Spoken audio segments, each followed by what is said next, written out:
Good evening, ladies and gentlemen. This is Dennis with Meredith, guest starring Stephen Pierson and Laura Hoffman for Bittersweet Brooklyn, episode 9. Welcome. Welcome.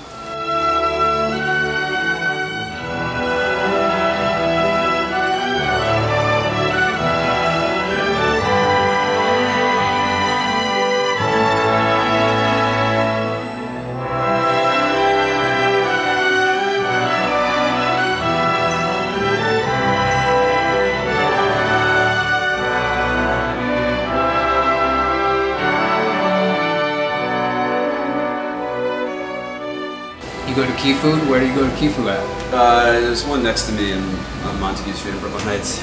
Nice. There was one right next to me on Lorimer Street, Grand Street. How long have you been in the neighborhood? I've been here for all my life. I went away to college. I've also spent some time in other boroughs, but I've been here all my life. I was born on the very edge of the so-called Third Ward on Union Avenue. Right. But I spent most of my childhood on TenEyck Street. TenEyck Street has undergone a physical transformation for me that's more radical than I've seen anywhere else. Yeah. Maybe I'm being nostalgic. There's a condominium building right on the corner, and it's so dissimilar to everything else on the block. It's like an alien invasion. It looks like a spaceship. Yeah. But it's just a regular modernist. It's so huge. And so I guess so out of context. Yeah, I don't mind development. I mean, we'll talk about this, I'm sure, but not opposed to development, but it has to be contextual. It has to, like, not destroy the neighborhood. Okay. I'm just curious, overall, do you prefer this version of Williamsburg and Greenpoint or the one you grew up in? Where would you rather live? It's impossible to compare the two, and I would be lying if I said, oh, I want to go back to the difficult years when there was so much antagonism and alienation, not just from government, but from the landed class. Thank you so much. Stephen just asked me the doozy question. I heard, sort of. Yeah, maybe we should wait for the podcast to get into all No, it's undergoing. So, What did I miss? Recap. Well, he asked me if I prefer the Williamsburg Greenpoint of now over the Williamsburg Greenpoint of before. I did hear your reply, and I would have to concur with that it's incomparable, really, and is such black and white thinking, too. Yeah. And it's not an option. Anyway, we can't go back. We're not going to go back. Just this morning, I guess, reading a ridiculous comment. There was a shooting of a child last night in Flatbush, I believe, a toddler. He's in critical or stable condition, I believe, in one of the hospitals. Just reading a comment or saying, you know, something like, oh wow, yeah, I guess we should all go back to the before, basically. I forget the words. The blight. That he used. How does that further this conversation? I just think that there's been a lot of exaggeration, and the exaggeration is meant specifically to serve private interests. Yes, North Brooklyn had her problems, but the entire city had its problems, and so it's easy to get confused about that narrative because often the narrator is making it sound like the problems were specific to North Brooklyn.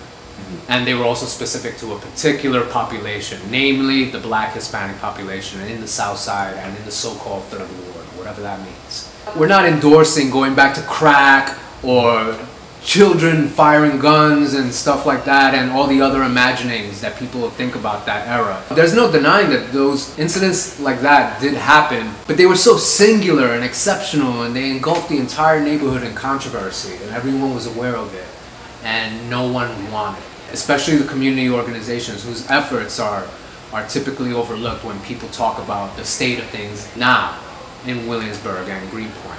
Meredith, did you grow up in Greenpoint? No, I didn't. I'm not from here. I've been in New York, I think, 27 years, and I've been in this neighborhood, I believe, 17, 18 years now, and been mostly right around, really near the park. I've done a few different addresses. You know, I don't recognize when I see these comments, people talking about the before with the tons of hookers and drugs and murders and, you know, bodies all along the river, as that one guy was exaggerating recently. That was not that when I moved here in 86 or 96, sorry. Of course it was different. Hey, Laura. Look who's here. Hey. So I probably smell like compost. Very good to see you. Where were you composting at? The market? No, Olive Street Garden. You had a good set of volunteers today? As a matter of fact, we had a pretty big group of Fordham University students helping us. So it was pretty awesome. College students volunteering, they're always awesome. Yeah, my best interns this summer have actually been high school students. They're the hardest workers, they never complain, they're not jaded yet. Well, they might not ever have to be, if the will is there with us to create that world. Oh, I'm sorry. No, go ahead. Before I started working where I'm working, I used to do a lot of work with students anyway, because I have a lot of kids. I have 6 children. I mean, they're grown now, but I think I connect, to students. So I like to meet with them when they're doing these essays and things on environment. So to date, I think I've interviewed with about 150 college students, like separate. Wow. And there's been like a few documentaries and stuff that were really helpful in getting the word out about the environment. So I really enjoy that. That's great.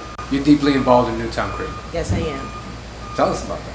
That's something you have to learn about, Newtown Creek. That's going to be very important to us. So if you're voted in, we're going to expect you to know a lot about the environment.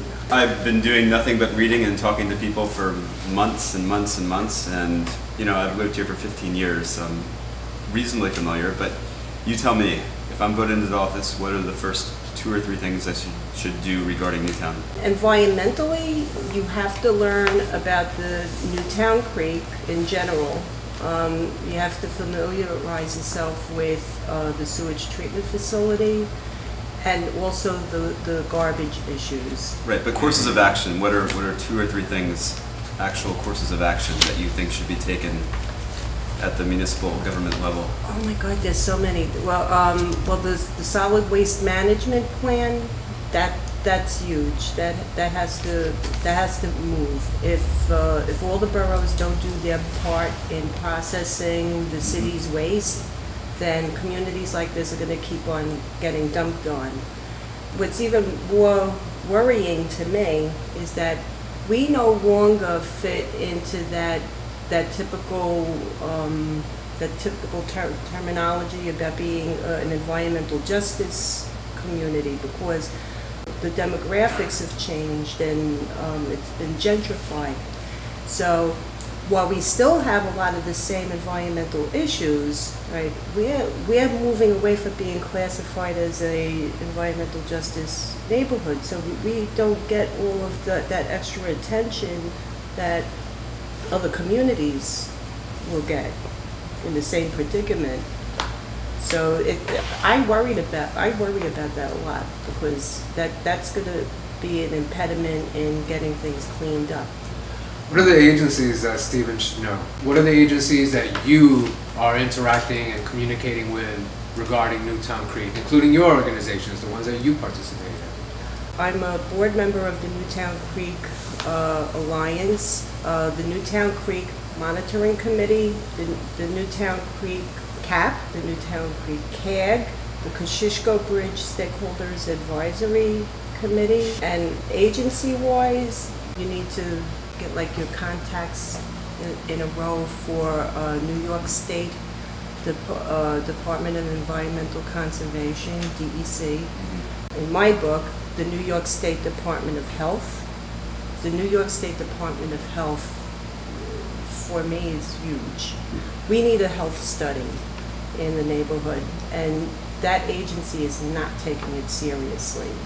I won't go into all the details with you, but my family's been slammed with all sorts of diseases and syndromes that the very last thing is what I always feared. We lost a grandbaby to a birth defect just recently. The baby's twin is still in a hospital. So I'm so sorry. Thank you. But there's a lot of other families like that. I don't know if you were, I think you were at the hearing, the ULURP hearing? Right, I was at both of them. The Commercial Street or the Greenpoint Landing? Yeah, both. Both, yeah. there was a family there, which is a typical old school family from Greenpoint, voicing how their family and their neighbors, one by one, had cancers and stuff. I mean, that's all true. While her delivery might have been a little rough, her message was like really solid and on point.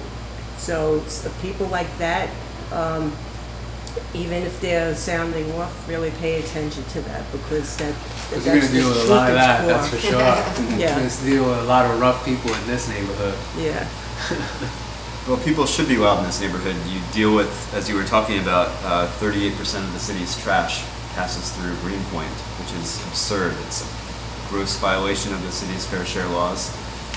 And as you all know, there's a waste transfer station we're trying to open on the Upper East Side of 91st Street. Nobody wants this in their own backyard, but we need to make this happen one way or another. There's a couple of big obstacles with that, and some of them are within our own elected officials. For instance, Congresswoman Maloney, she actually supports the neighborhood in Manhattan. And while I don't think it's the greatest thing in the world that Manhattan, that portion of Manhattan would have a marine transfer station and their park, Asphalt Green, would get impacted. The fact is that there's a lot of other communities in the city that are getting slammed big time, have all sorts of health issues, are getting no relief. And I think it's a disgrace that Congresswoman Maloney has been supporting only that community and not looking back into what's going on in this community and really making her way to find a solution for this. Because the longer this takes, the longer we're going to be slammed with all this truck traffic. And that's not cool. Not a cool way for a Congresswoman to behave. If you don't mind being frank, how has Assemblyman Wentall been on all of this? Has he been responsive? Yes, I believe he's been responsive. We have a lot of issues in the neighborhood environmentally, and I find that Assemblyman Wentall is one of the people who do show up, who do write letters, who does make noise when it comes to things about like power plant proposals and also. And he was at your debate last night. He gave a very good, passionate speech at the last UOC meeting. I was very impressed by it. It seemed very sincere. He keeps us well informed too. I hear about things through him that I might not know otherwise. This stuff, it's not glamorous news. And I monitor, to stay in touch with neighborhood issues, I monitor about 10 different Facebook groups related to McCarran and McGorlick Park. And whenever Joe Wentall is mentioned or someone reaches out to him, he responds within about 20 minutes on Facebook. I mean, I assume it's not Joe Wentall himself, but it's good that his office You never know. is at least It's a good assumption. at least responsive on these things. Yeah. I wanted to talk about the debate last night. Sure. While now. In terms of this day and age, it's been an eternity already since that debate. Yeah, Now that you've undergone your eternity, how do you feel? It was a unique experience for me. My first political debate. Well, unique doesn't invite consideration. I was reasonably pleased. I felt like it was a good chance for me to introduce myself to the neighborhood. I was able to talk about real issues and real concerns and real things that we could actually do. I feel like sometimes the media just focuses on one side of this campaign, which is me tying Steve together with Vito, which I think is important to do, but that's not remotely the reason why I'm running. I'm running because I've lived here a long time. I have a daughter here. I really want to help bring about positive changes. Vito is not the only reason why I'm running. How did you all feel it went? If I may, briefly, before I give it to Laura, Sure, be 'cause frank I know too, please. Laura is going to have a lot to say. I have a lot to say. Laura never has a lot to say. I was impressed by your courage. I was impressed by the fact that you were making the statements that you were making. They're not run-of-the-mill, but I mean, they're the kind of statements I have frequently with other people. This is what we should do. This is what should be done. And there's just this kind of baffling unreality, the political realm, where everything you say that seems commonplace on the street suddenly becomes impossible in the political realm. So like the idea of rezoning, the rezoning, which we've talked about, it's well circulated, many people are involved. Yeah, you get in the political realm, no one is saying it, there's an utter silence. But that silence was broken that night, and not just by you, but also by Mr. Levin, because you were forcing him. One positive aspect, no one can say I'm a fan of Stephen Levin, no one. But one positive aspect that I took away from that was that you were driving him to the left. You were also driving him to denounce Vito Lopez in strong terms. We may have a problem with Levin's scheduling on this denunciation, but it was pretty strong. And I was impressed by that. I have to disclose, all right, right now, at this point, I'm supporting Stephen Levin. Sure. I'm familiar with his work. I know that there are issues about his connections with Vito Lopez. My view on it is that there's been connections with people like Diana Reyna too. And I think that Diana Reyna did a good job of stepping out of that mold. You know, I don't know if I'm using the right word, but she's definitely an independent agent. Right. And my hope is that we're going to have a total change like that with Stephen Levin too. I'm very happy with, and this is my priority, I'm very happy with his environmental work. Yeah. So, like for instance, when the Newtown Creek Monitoring Committee was working to establish a group, Friends of Nature Walk, to take care, just to get basics maintenance for the nature walk. Stephen Levin was with us on his hands and knees, pulling weeds and doing the work with us, and this is what I've grown accustomed to with him. So that's why I told you. But I do want to see a race. Keeps the other guy on his toes, and may the best man win. I wish you luck, I wish him luck, and however it falls, I think it's good. This is good. These kind of shows, the debates, so that people are familiar with what you do, and that they can tell you what you need to do if you get in. Yep, I appreciate your frankness, and democracy is indeed always healthy for everyone, mostly. And win or lose, you're obviously going to come back. You're going to be around. And now that you're talking to Laura and immersing yourself even more deeply in the organizations and the characters in the neighborhood, you're going to be around. Oh, absolutely. I can't go back. Having known people like you and Teresa Toro and Heather Letskis, like, you all are a dynamic bunch of people, and I can't imagine not having you constantly in my life informing me about things. It's invigorating. It really is. So before I elaborate a bit more on the debate and the things you brought up, Dennis, Meredith, do you have anything you want to add? See, I knew he was going to put me on the spot. Well, how frank do I want to be? Be frank. I'll be pretty frank. I am undecided who I'll be voting for on election day. I want to preface this by saying I think Steve Levin is a darling man. I like him as a person, and I like him as a personality. But I am quite a skeptic of the tree that is Vito Lopez and the machine politics of what that stands for. And I will be probably skeptical for an incredibly long time about where Levin has gotten a lot of his schooling about how to navigate a really unusual situation with great groups of the voting bloc that are, in this district.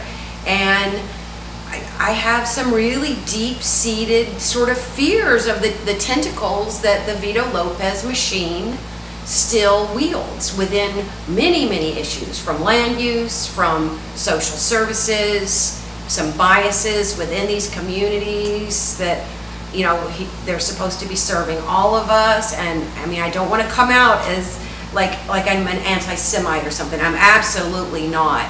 I do think that there is a world of reform in many areas that needs to go on in this, and there definitely needs to be more transparency. There needs to be absolute transparency in how some of these land and development things go down all the time. We don't have to go back that far to look at things that have gone down with Domino in the not too distant past it's still suspect to me, and I don't know if there would be a convincer. I don't know if he could do anything that's going to make me see or feel otherwise until that would manifest itself. But I don't know what that could be. That's about as frank as I can be. We're hovering around how you did, because we're talking more about Stephen Levin than we are you. I want to go back to your performance at the debate and the content of your promises, because you made some promises and they were pretty bold.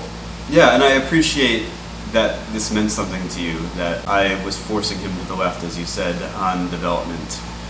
Because frankly, these developments, Commercial Street and Greenpoint Landing, they really frightened me. As we were talking about earlier, I'm not opposed to development. I just think it needs to be responsible. And there's nothing about these developments that seems responsible to me. So even if there's a small chance of fighting them, of scaling them back, I think it's worth fighting for. And there are mechanisms, as I mentioned in the debate, that we can use to try that. I'm going to agree with Meredith about Stephen's personality. I also am going to add that he's sophisticated and articulate. He gives a fantastic presentation. The crucial threshold for me was Stephen, and it's always been that threshold. You mean Levin, I assume? Levin. Yes. Yes, I'm sorry about that. The crucial threshold with Levin, he articulated it perfectly at the debate. There's only something we can do. There's Article 87, it has a statute of limitations, and there's nothing else we can do. We may as well just, it's it, it's over. It's never over. Not until the shovel hits the ground, and even then, it's not over. I'm not trying to diminish the office, okay, but much of, especially with housing in the area, is abstract and arbitrary, and even though we give it tremendous power, much of it is imagined. And because it's imagined by human beings, it can be undone by human beings. So I always find it fascinating hearing people say, there's nothing that can be done about this. Stephen went a big distance during the debate, because I remember him a couple of years ago when, during the hearings for Domino, he was much less sophisticated, and in fact he did seem beholden to Vito Lopez, even though I don't have an opinion on that matter and I don't want to submit one. I was impressed by the idea that the first thing you would do in office was introduce a rezoning. What's the point of being in office if you're not going to fight for things no matter how long the odds? I'm not sure about the backroom deals that took place around this, but in March of 2008, if you remember, there was a rezoning or something that prevented buildings around Grand Street from going up. There were two 15-story towers that were going to be built. The community rose up against them. Some sort of resolution was passed for 13 blocks around Grand Street, and they were prevented. And they were prevented actually after ground had been broken on these construction sites. So there's always hope. This community has always been an ass-kicking community. And, Well said. I don't know why the community's not out kicking ass, point blank, you know? We won a lot of big battles. We won, there was this USA Waste was going to locate on the waterfront. The community. They were in fact located on the waterfront. Yeah, they kicked their ass. The operations were temporary. We warded off Con Edison power plant. We warded off TGE power plant. We were able to settle with ExxonMobil before, I believe before the one in Alaska was completely settled. So. But it's older. Huh? Exxon's violations in the neighborhood were older than Valdez. That's what you're referencing? Yeah, but the case wasn't. The case was new. So, I mean, I thought that was amazing. And groups like, you know, Newtown Creek Alliance, NAB, you know, GWAPP. What's GWAPP, Laura? What's GWAPP? Greenpoint Waterfront Association for Parks and Planning. Okay. Yeah, you have to know all the Oh, acronyms. yeah. They were the ones who successfully fought the power plant, if I recall. Well, in part, there was a lot of people. In fact, there was a massive coalition. Yeah, I was one of the people on the steering committee of that group. Let me get the acronym right. The Greenpoint, Williamsburg Waterfront Task Force against the power plant. So it was like a group of us, 3 representatives from GWAPP, 3 representatives from NAG, and I believe the tiebreaker was the community board rep.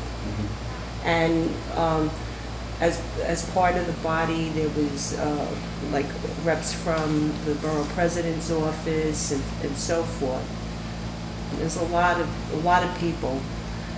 And I don't know why people aren't stepping up like that. There were thousands of people coming out against the power plant, you know, and I'm like, what's going on? I think it's dormant. I don't think it's gone for today.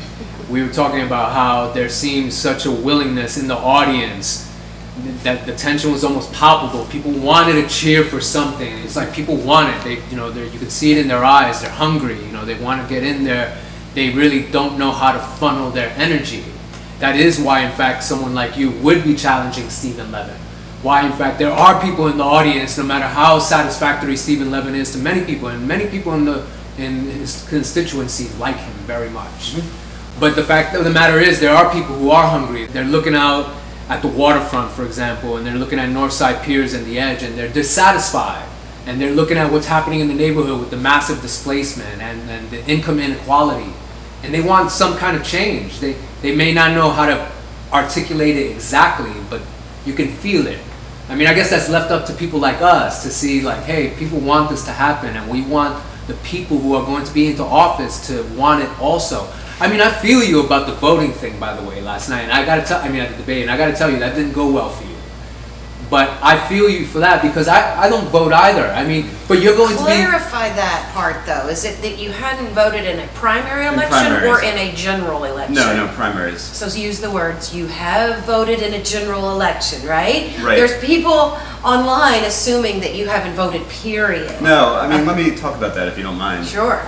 No, I don't have a good record of voting in municipal elections. I've been very devoted to this community. I founded a nonprofit that runs after-school tutoring programs for at-risk teens. The name of your nonprofit? Canteen. And, you know, I was raised by 2 high school teachers who taught me that, you know, true happiness comes from making your community better. So I've always been devoted to that. At the same time, I've always had a deep cynicism about local politics.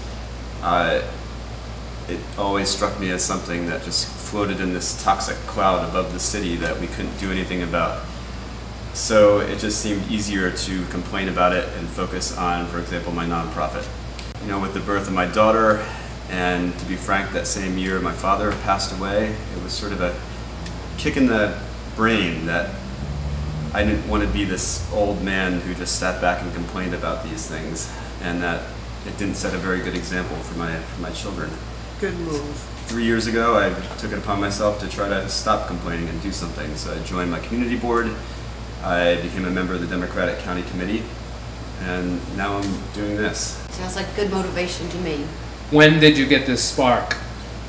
When did you 3 years ago, when my father died and my daughter was born within about a few months of... I think that's fair. I think that's a fair explanation. I mean, I'm not going to judge you on your voting. I'm an anarchist, you know. I mean, I'm totally dissatisfied with the political system. I mean, I think my thing here is media. I've spoken to Meredith about this. The political process doesn't bother me as much as misrepresentation in media. You're suddenly the focus of everyone I'm talking about because of that Brooklyn paper article, which I felt wasn't fair to Stephen Levin. Again, I'm not voting for Stephen Levin. I don't even endorse him. But I didn't think it was fair. In fact, it almost seemed like it was predetermined. I'm sorry, which Brooklyn paper article? On the debate? On Yes. the debate. Yeah. What was the title of that Steve one? versus Steve. It was really strange. I gotta say too, I felt like I was at a different debate than Danielle Ferraro. I can't say her name. It was very flattering to you, but that my overall feel for it was, I felt like I was at a different debate than her. I don't know how else to put it. I think your strong quality is your courage, but you need to catch up with Stephen Levin in terms of his knowledge, and because his knowledge and involvement is deep. And some people would even say he's crafty, because people thought he was being crafty with his conflation of identities amongst the Satmarim and other Hasidim who live in the neighborhood. He was definitely crafty at times during the debate. I think he outright lied a few times, but please. Maybe that comes with the course of politics. I would hope not. He completely denied flipping on Domino. All he talked about was how he ever opposed the development, but he actually voted for it. I found that very confusing. That after Vito got a political contribution. correct? Yes. Yeah, so he was against it until he was for it, when Vito got paid. That's that. I mean, and then let's talk It is in fact a correlation. I mean, excuse me. Yeah, it's a correlation. You know, they correlate in time. I won't go so far as to say it's a causation. That's pretty strong. What do you think of that, Laura? I mean, you're voting for Stephen. Like I said before, my priorities are the environmental things, the health issues. Let's put it this way. If you could pull off organizing the community and killing the waterfront rezoning and start showing like there's some power there and community power, then Steve will have something to worry about. I think that's fair. I think that was, again, your most dramatic moment. You know, given Greenpoint's history of coalescing around causes, it's surprised me that there hasn't been more of a coalition against these things. Do you three have any insight into why? The neighborhood's been gentrified, like I said before, so there's a new mix of people. I think a lot of, I'm not going to say that's a bad thing. But what happens is that because people are new, they don't know what's going on. I mean, there's people moving into condos right a block and a half away from the sewage treatment facility and don't know that it's a sewage treatment facility. So if they don't know about that, then how on earth would they know about, you know, the rezoning? You know, so, and I've heard a lot of people talk recently. In fact, you talked about this, Dennis, when you said some meetings you walk into and you don't even know what the hell it's about because everybody's talking in acronyms, everybody's talking about processes, and I know it's all arcane, and you have no idea what's going on, and it's subject to change constantly. You have no idea whose identity is who and what are they doing, and at that moment. Yeah, I walked away from there with your remarks with some good information, because now I've been trying to step back and say, wait a minute, you know, did I explain what I said? You know, because that's a problem. If I say something at a hearing that it may sound powerful or cool or something, what the hell good is it if no one knows what the hell I talked about? You know?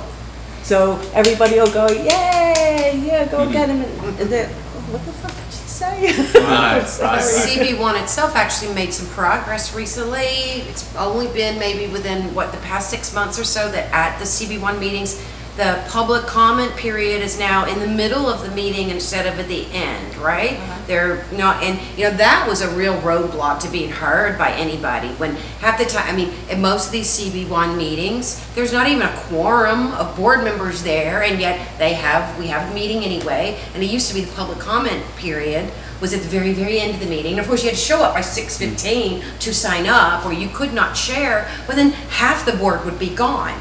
Anyway, you know, they all wander out as soon as they're not really needed or interested. A lot of them wander out. You see those that always stay. You know, that's great that they do. But there's so many that are so disengaged, don't know much about the neighborhood issues, or they just don't care because it's not happening in their building. And if it doesn't affect them, then... Yeah, your opening sentence there, that you've actually seen positive changes in CB1. Which is shocking, that because was, I have so little nice to say about CB1 meetings themselves. Exactly. In my 4 months or so of campaigning, that was the first time I've heard anyone say something nice about CB1. It might be the last as well. Going back to your question though, Stephen, I can give you an answer. Sure. The answer is that there's been a paradigm shift regarding gentrification, as Laura is saying. Gentrification has been thrust into the center of dialogue and narrative and politics in the area, but for a very long time there was much confusion about what gentrification actually entailed. So maybe 20 years ago, the idea of gentrification was much more popular because people conflated it with development. Their attitude was gentrification is going to bring great things into the neighborhood. If we can get infrastructure, if we can get these new buildings, that's great. The neighborhood's so ugly. Again, this characterization of the previous state of existence. Now it's not so. People have a much more nuanced conception of what gentrification really is, its meaning. No one spoke about it in everyday jargon, parlance, whatever. I mean, it wasn't a part of, people always assumed it was some kind of academic, arcane term. Now it's everywhere. Everyone is talking about it. The fact that it was at the debate, that it was, you know, explicitly referenced in the questions, I was shocked, really, myself, because I was like, wow, we've come so far. Before, we couldn't talk about this. Now we are. I mean, we're having this session, right? The fact that you're a city council candidate and we're having a conversation about gentrification. I've got to tell you, I'm baffled. I'm just like, totally unexpected. But I can tell you now, if you do prevail in this election, and even if you don't, again, you will be in the scene. Gentrification is going to become an even more important issue. And it's going to be the battleground. It's going to be the battle. I mean, because it's at the root of Greenpoint Landing, and it's at the root of Domino Sugar. And those are the hot points right now. And so now there's a lot of ambivalence, again, because of this new knowledge of gentrification. That ambivalence is going to be wiped away as income inequality becomes more apparent and people begin to question media in the neighborhood like we are right here. Because that's really our, I mean, we don't have a real explicit mission, but that's what we've been tackling. We've been tackling media misrepresentation about our neighborhood and our lives. And this article by Danielle Furfuro for Brooklyn Paper it was just outrageous. I mean, I wish you well. I hope, in fact, that you do very well and the election continues to be a dynamic process and we all learn a lot, you and Mr. Levin included. But this article was just preposterous. I actually haven't read it. I stay away from analyses of my campaign. It's very flattering to you. Because even the flattering ones and the non-flattering ones, they both drive me neurotically insane, so I just stay away.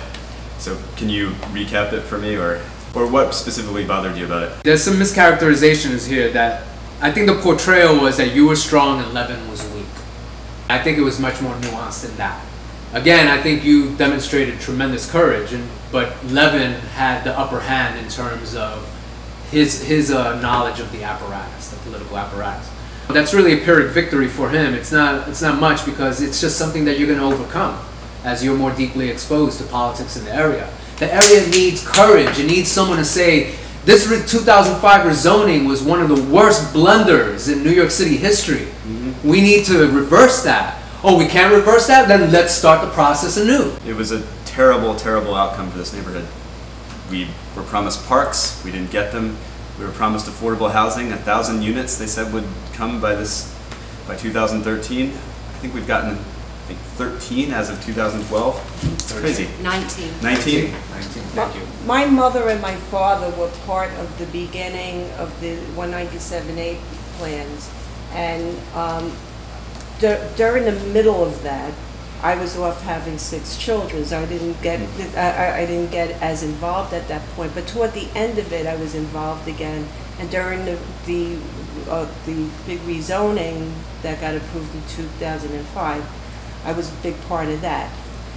But the 197A plan looks nothing, absolutely nothing like the rezoning plan. The buildings were shorter. I mean, of course, there's a lot of things that changed too in terms of public access to the waterfront and things like that would change that whole layout. I understand that, but when they approved the rezoning plan the way it was, I was dumbstruck. It was like everything that the task force had worked on up to that point, up until the point where our electeds, government officials, developers walked into that back room. They walked in there without us, without anybody really from the community, all right, and came out with a different plan, and we all looked at each other like, what the hell just happened here? What did happen? What happened? And as much as I don't get along with, and there's a lot of tension with Chris O, the chair of CB1 right now, but I have to hand it to him. He really summed up a lot of things that happened with that rezoning at the last hearing. I know he did talk about how, the community board voted against it. you know, and like, what the hell happened here? I actually brought with me, because I knew you were going to be here, what the community worked on in terms of parks and open space, what our plan looked like. Oh, that's fantastic. We spent God knows how many, I was the chair of the Parks and Open Space Subcommittee, and the people can't see that I have this magnificent map held out, and there's so much green space on it that a portion of Bushwick Inlet, that area looks like the size of Central Park. And even this plan was lacking in the amount of open space that you need to address that many people. And how do I know that? Because the SECRA process, the City Environmental Quality Review, oh, sorry, thank you. It's okay. Review says, and I have the manual at home, the citywide survey and review of all districts has indicated that half of the districts have an open space ratio of 1.5 acres of city parkland per 1,000 residents. And it goes on to say later on, as a planning goal, the city attempts to achieve a ratio of 2.5 acres per 1,000 population for large-scale plans and proposals. 2.5 acres per 1,000 population. Upon full build-out, we were expected to get at least 10,000 new units. That's just the units. That's not how many people are in the unit. So how the hell does this math fare out? It just doesn't make sense. Yeah, this is a beautiful proposal, and that's for you. The people listening, this is the date of this proposal is November 2004, and one of the first sentences here is "Parks are gaining momentum." Sadly, it didn't quite continue through 2005. Chris O had said something that, oh no, I'm sorry, I'm wrong. It wasn't Chris O that said this. This was Richie Nazer from North Brooklyn Development Corporation. He spoke about how the process was meant to keep an idiot busy. And that's exactly how I felt after a couple of years of my life spent in this process. This particular, with DCP, I would never get involved with another process like that.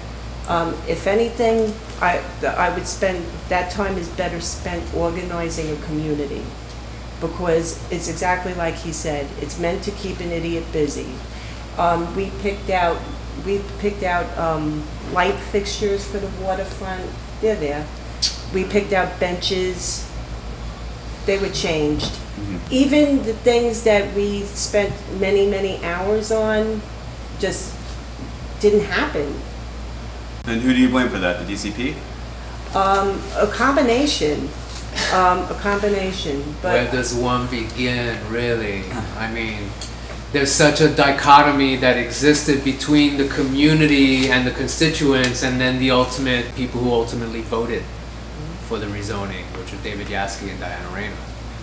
I mean, I had Commissioner Amanda Burden look me dead in the eye and tell me, Laura, it's going to be a great plan, and I believed her because we spoke about our grandchildren together. She's a lovely lady. I never felt lied to during the process. There wasn't no malice, but it was triumphant.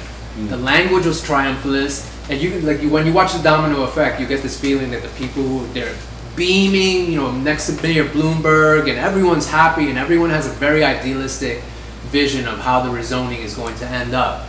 Now, there's so much more intelligence and sophistication, but it's come with so much heartbreak, because people are, they're rethinking their positions. Again, I'm shocked over the years reading people now and thinking, wow, this person has come so far. I remember a very different person years ago in terms of the rezoning, and even the rezoning remains controversial though. I mean, even people, there was such a deception. It was massive. People were looking at the buildings and thinking, this is so beautiful. Wait a minute, are we looking at the same designs? I'm not certain. because I don't see this beauty that you're discussing, and now it's commonplace. It's, in fact, it's vogue to bash on the aesthetics of Williamsburg, which is sad, really, because these were the same people who were celebrating that design 20 years ago. Can we look at the more microscopic issues for a minute? Certainly. Many things confuse me, and I'm curious how, for example, there's not a single dog run north of here. You know, I think Transmitter Park is being used as an illegal dog run just out of necessity. Why is there such a double standard in terms of, for example, if you look at McCarran and McGorlick Park and the level of trash that they have in it on a daily basis versus, say, Brooklyn Bridge Park? How do these things come to pass? From your lips to OSA's ears. That's all I have to say. No, come on, Laura. You know you've got more to say. This dog run, especially, is you've been passionate about. Yeah, I mean, I don't own a dog. I have 6 children. I have grandchildren, and I like to use the park. We worked very hard for parks. But when my children, when my grandchildren cannot sit on the grass because we have to worry about sitting in dog poop, I have a problem with that, you know? And I tend to get a little on the nasty side with dog owners in the park if I run into them allowing their dogs to poop in the grass because of that. And I'm not shy about telling them, you know, like who I am, what I'm a part of, who worked for the park, and let them know about the details, what went into creating that little plot of grass. But who does Stephen have to contact to have this dog run materialize in North Brooklyn? Like, is there a developer? It's not just that though. It's not as clear as just creating a dog run. Something has to be done as far as actually policing the parks that exist. I mean, enforcement is a big issue. Nobody's giving tickets to people that are allowing their dogs to not go on the curb and go in the grass. They should be going in either a dog run, or what happened to those signs, curb your dog? I haven't seen one of those in ages. Right. I mean, that it actually used to work when people curbed their dog. People didn't step in poop, and people didn't sit in poop when they were at the park. Doesn't that speak to a little bit of this? It is something of a culture war between newcomers and old timers. I don't think so, because a lot of people. I mean, if you're this thing with curb your dog is how many years old. That's not a new thing. A lot of these people probably never heard of it, and they see a patch of grass, they're happy with their dog. I mean, I could do the same thing, you know, let my dog run into it. I think it's a matter of education too, and you know, what better way to educate people on, you know, not having your dog poop in the grass by giving them a ticket. You know, word gets around, and I think that's a big part of the problem. Yeah, on the one hand, I completely empathize. You know, I have a 2-year-old daughter, and I feel completely comfortable letting her run around in Brooklyn Bridge Park because it's, you know, incredibly clean. There's no trash anywhere. I don't feel the same way in McCarran or McGorlick. I have to monitor her constantly because there's dangerous trash, broken bottles. And in Transmitter Park, there's the dog poop problem. So I very much empathize, and I do get angry at dog owners as well. At the same time, you know, dog owners are very frustrated. I don't think it's their choice always to use Transmitter Park. I mean, I think it's very frustrating for them that there's not a single dog run north of here. Oh, we definitely need a dog run. Yeah, so Definitely. to me it's an embarrassing lack of initiative that some electeds have displayed by not bringing one, for example, to like a commercial street site. I mean, these developers are eager to kiss up to us to make the process easier for them. So why not have them in the meantime, before ground is broken, bring a dog run to one of their lots. Isn't there a bill on in front of the city council right now to try to relieve the property taxes on people that own these abandoned lots so that they can do community gardens and stuff in there? I wonder if a dog run would maybe be an alternative appropriate use for something like that. Because I wasn't thrilled with the whole idea of actually tax decreases for the property owners. I say tax the hell out of them personally to force them to sell. Go on, get it over with. I don't like the temporary stuff. I've talked at great length about the temporary bicycle park down at Domino, which to me is a big old joke. But that would, I mean, I think that'll probably go through. I think they'll pass that. I think they love taking care of the interest of real estate, and so giving them a tax break was something that's probably going to happen and open up some sites in the neighborhood. But that might be a good area to possibly look to try to get a dog run in one of those. I think there's 4 or 5 specific sites in Greenpoint, I think, that they're looking at.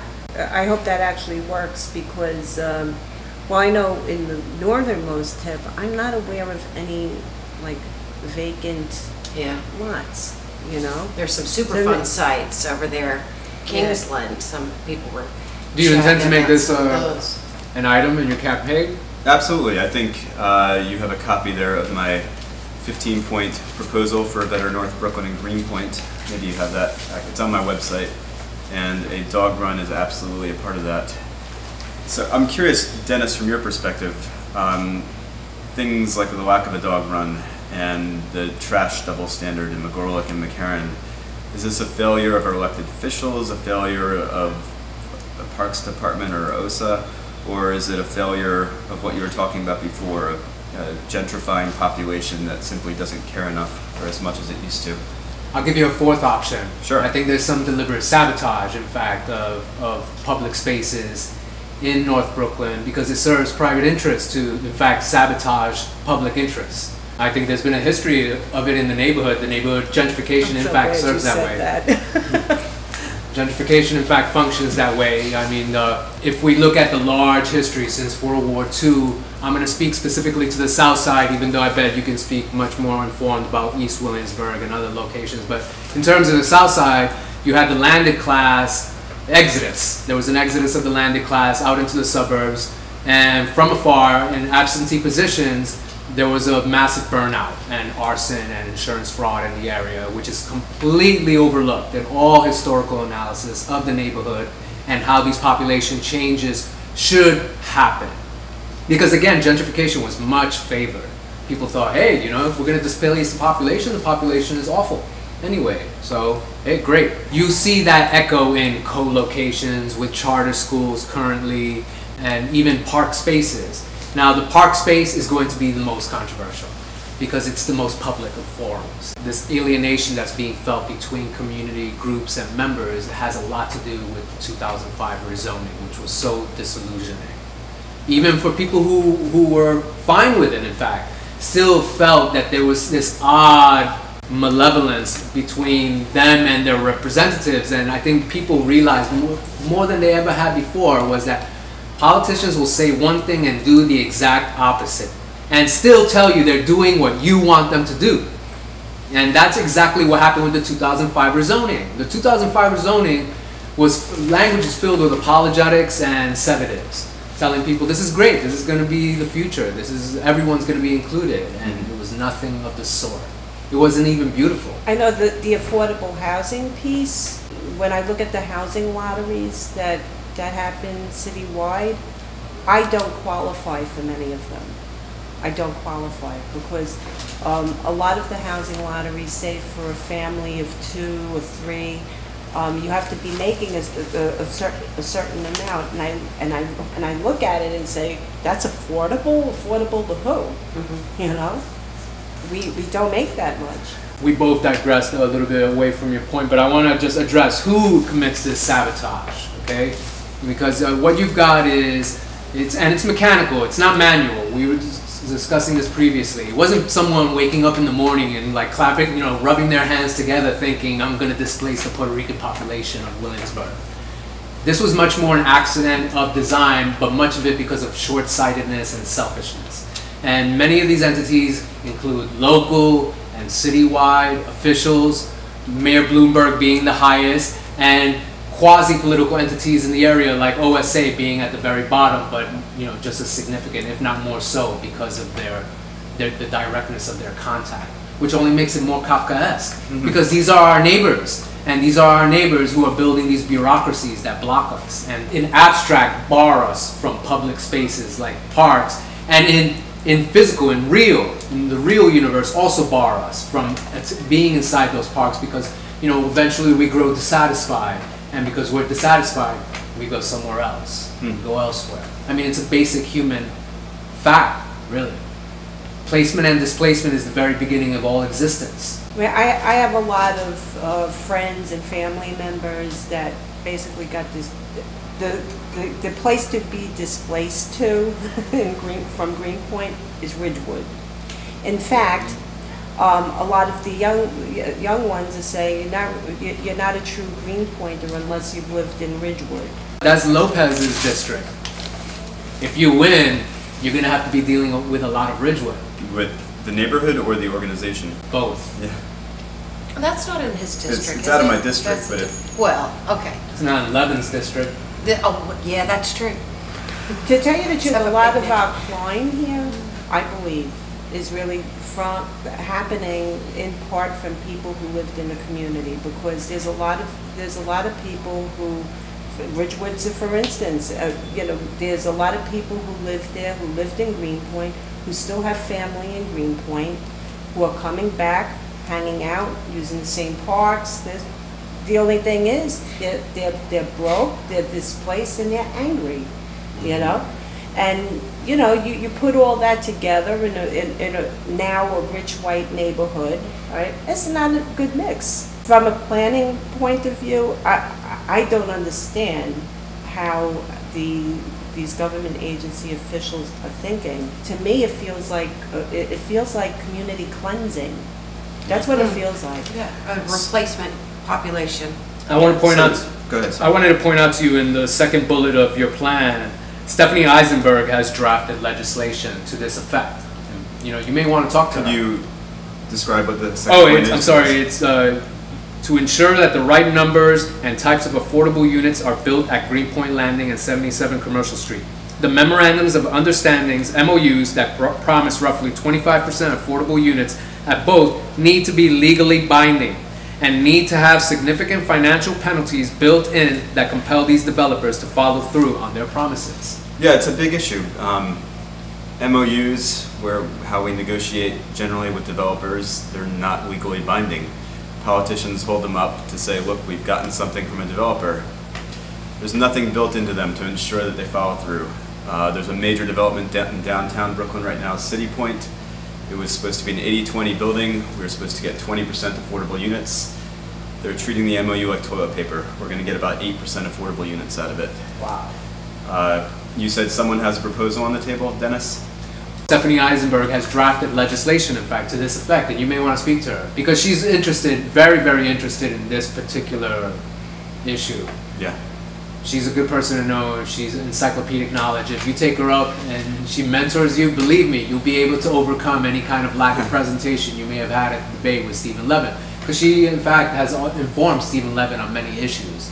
I'm not sure what their current relationship is now, but in the past, she's encyclopedic. She knows her stuff. She's passionate. Whether you agree or disagree with her, she's someone to contend with. Excellent. I'll absolutely reach out to her. Oh, yeah. Thank you. So I'm curious, with Commercial Street and Greenpoint Landing, is there anything that they could give you or the community for you to say, okay, I'll deal with 40-story towers to get this? Well, for starters, they might want to stop the type of language they're using at the community board presentations, like telling somebody who's busted their ass on the waterfront that they're going to have free access to the parks free of charge. I mean, are you That they've had access to their entire lives. That language is telling. Yeah. And then during the next hearing, I find out that, okay, now I'm finding out that it's segregated and the portion to where the poor folk are going to be living. The corridor. Is this actually the same place the garbage is going to be stored? Nice. Oh, interesting. And this is after having been the city's biggest toilet bowl and trash can. So how, I can't accept that. Yeah, just to clarify for the listeners, what you're referring to is the affordable units are going to have a separate entrance from the Well, it's the talk of the town. Yeah. I don't think you have to worry about clarification, because you know why it's also the talk of the town is because it's directly the opposite of what they were promising the previous meeting that they held over here at the rec center, when they were saying, in fact, that this affordable housing parcel was beautiful, and they were making every consideration possible, and that they were opposed to segregation. And Stephanie Eisenberg, in fact, said this is not a community that's amenable to financial or racial segregation, and they agreed with her. Yet, here they are with their separate entrance. Well, I know during the rezoning, when Sean Donovan was the commissioner for HPD, I remember them talk, because since I chaired the Parks and Open Space Committee, I didn't know that much about the affordable housing piece, because we always, we focused on our committee's work, and we came together to meet after the work was done. But I didn't know too much about, so what's inclusionary zoning? So his description of it for me, and I'll never forget it, was, well, the title tells you everything because it's inclusionary. It includes everybody, all right? So we walked away from those meetings feeling lied to. I know I did, because segregated, that's not inclusionary. That's not how this whole plan was presented to us. We were presented with a plan where everybody was going to have waterfront access, everyone was going to have a shot at housing, everyone was going to have a piece of this whole and that's not how it's playing out. No, it's very telling that Brad Lander, who's now the councilman from the 34th district, who was, I believe, one of the original architects of inclusionary zoning back when he was working at Pratt Community Council, he is now saying that it's not working out as he envisioned. Is there something that you two could be given by Greenpoint Landing that would... A University of Civic Engineering and Environmental Science, which would be not an elite, because we will avoid that term, but a serious university, world class, that would have a Soviet of engineers that would transform the entire area into this place that we've always dreamed of, that in fact we've been promised so many times, and we know is entirely possible. We know that the only limitations really are imagination. For me personally, until infrastructure, with transportation infrastructure in particular, stormwater management, sewer, all that stuff, until that gets upgraded to accommodate what we have now, we need to kind of close the doors for a little bit. So anything bigger than, if anything more than, say, 300-400 units went in each of this area at the bridge and Greenpoint, I would be unhappy with it. So they would never be able, I don't think, to satisfy me. They want to see a return. I don't blame them. Sell it to CUNY, SUNY, somebody. I like a university idea myself. Yeah. I mean, if they're not going to really do state-of-the-art composting, CSO, prevention, things like that, it's a real problem. I mean, we're already handling 38% of the waste, 18% of the wastewater. Where do you think it's all going to go? It's all coming here, at least not to that part of the neighborhood, but it's going to go to all the poorer parts of the community.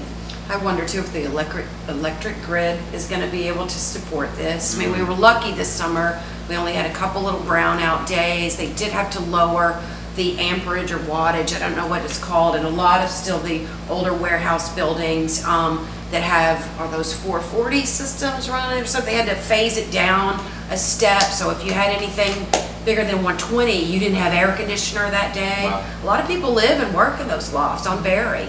They lost power. They did without electricity, or without AC anyway, for several days. which is, it's pretty brutal. So what happens when there's this many more units, you know? Will we have the power? Yeah. There is an interesting plan being floated regarding the Domino site that Phil DePaulo was telling me about, bringing in the museum. Have you heard of that? Oh yes. Yeah. Yes, we have. I mean, it might be a bit far-fetched, but his idea is to bring in a branch of the Tate Museum, the Tate having its... I'm not entirely opposed to a cultural institution coming in and having a place within Domino. I wouldn't want to see that be the center of what Domino is about. I'd much rather see a university here first, really. I'd like to see it, maybe a museum component of that. My whole thing with Domino that I would still love to see there in part of the school is the greatest vocational technical school in the entire world that would attract a global audience. And they'll be a part maybe of a SUNY or CUNY system.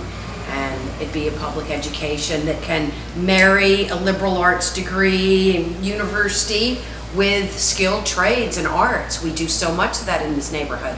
Why aren't we filling those jobs of, you know, in all these television, you know, film crews, whatnot, doing work in the neighborhood? There's sets to be built. There's a lot of skilled trade stuff that could be taught.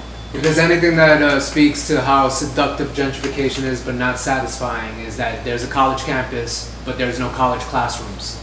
So it's deficient. It right? is the It's incomplete. atmosphere. This is... Right. But it can be completed and it can realize the promise that it's always made, where in fact no one would ever think of it again as gentrification. Where it can equalize the population and create this society of engineers that would be tasked with infrastructure, and in transforming the infrastructure of Williamsburg be a model for the rest of the world. Because the eyes of the world are upon Williamsburg right now, and it's a shame what we're displaying to them, what we're championing. It's just so bothersome, but it can change so easily. There's a tremendous energy in the neighborhood that has yet to, for media has yet to pay attention to. And when it does, it's gonna happen. I'm confident. I think that once media and that population align, Can't hold you back. So if we are to build a coalition to fight these developments, do you think the Polish community has to play a role in that? oh, most certainly. They've been so marginalized They have by been both marginalized. language and representation, and that's a real tragedy. I mean, they're not the only group really that gets marginalized, but Do you think they'd be willing to play a role in this? absolutely. I think they need to be empowered and be made to feel that their opinions are wanted and valued and Absolutely. respected. Definitely. There's already a very well-developed social structure in the Polish community, but oddly, paradoxically, it's also insulated from the larger community because of this. I would say because they're alienated.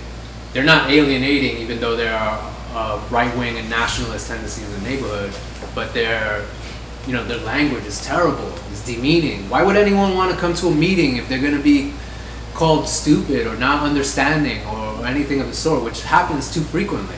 It also can be said too of large swaths of the Italian American community in this neighborhood as well, which is from an outsider's, from my point of view, that can be for lack of a better word, can be a kind of curmudgeonly group as well. We have a lot of representation on the community board in terms of attendance at meetings of the same people that for years have been coming, but there's still a really big community of Italian Americans here that aren't really engaged. There's a couple Facebook groups that I've just recently discovered that are very interesting, that are old timers, talking about it's good old days and bad old days talk in there, but they're not that engaged, and I wonder why, and I don't know what it would take to get them more motivated and get them more engaged, but they're an untapped resource of incredibly opinionated people they've got some real wisdom, and a lot of people have done very well in this neighborhood because of the soaring property values and whatnot, but many of their own have been displaced as well or are marginalized still to this day. There's so many things that are just not inclusive to anybody outside of a very small sort of cookie cutter shape of a person in a certain socioeconomic group right now. I could tell you from experience that during the rezoning and during a lot of different fights and community happenings, it was always a problem because you have this pretty big, but this core group of activists, right, that don't speak Spanish or can't translate to Polish. So what do you do when there's a big process for the rezoning? My instinct and everybody else's instinct was, well, you ask your elected officials, you ask the government agency officials, and the answer was always that, you know, they didn't have the resources and stuff to do the translation. And then it was batted back to the community. It's a real problem. So it's not only about empowerment. There needs to be some type of funding, even to do the actual outreach and translation. Networking has to improve. Yeah, Networking right. has to